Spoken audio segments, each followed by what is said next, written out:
अभी हम टेस्ट करेंगे by the help of distance formula कि कोई लाइन के ऊपर पॉइंट्स जो हैं वो कोलिनियर हैं या वो नॉन कोलिनियर हैं। कोलिनियरिटी और नॉन कोलिनियरिटी को हम टेस्ट करेंगे। आइए इसको प्रैक्टिकली देखते हैं। सपोज करते हैं हमारे पास ये एक लाइन है, इस लाइन का नाम है L।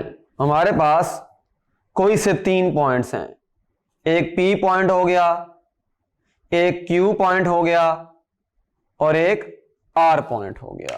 अब आप देख रहे हैं कि P से Q तक ये डिस्टेंस है, फिर आगे Q से R तक ये डिस्टेंस रहा, और फिर क्या है, फिर देखें डायरेक्ट P से R तक ये वाला डिस्टेंस है डायरेक्ट। ये तीनों पॉइंट्स कोलिनियर हैं और इनके लिए एक फार्मूला हम यहां पर अभी लिखेंगे। Distance between PQ plus distance of QR is equal to PR। अगर ये वाली कंडीशन ट्रू होती है तो इसका मतलब ये होगा कि ये तीनों जो पॉइंट्स हैं PQR वो इस लाइन के ऊपर लाई करते हैं, यानी कि कोलिनियर हैं इस लाइन L के लिहाज से। अगर ये कंडीशन ट्रू नहीं है फॉर एग्जांपल, तो इसका मतलब ये होगा कि वो जो पॉइंट्स तीनों ये वाले पॉइंट्स हैं ये नॉन कोलिनियर हैं। ये तो यहां पर हम कह सकते हैं कि ये कोलिनियर हैं, लेकिन अगर तीनों पॉइंट्स अगर फॉर एग्जांपल इस तरह से हैं, एक पॉइंट P ये लाई कर रहा है, दूसरा पॉइंट Q इधर आ गया, तीसरा पॉइंट जो है वो R इधर आ गया, तो अगर मैं इसको इस तरह से लिखूं, अब जो डिस्टेंस बन रहा है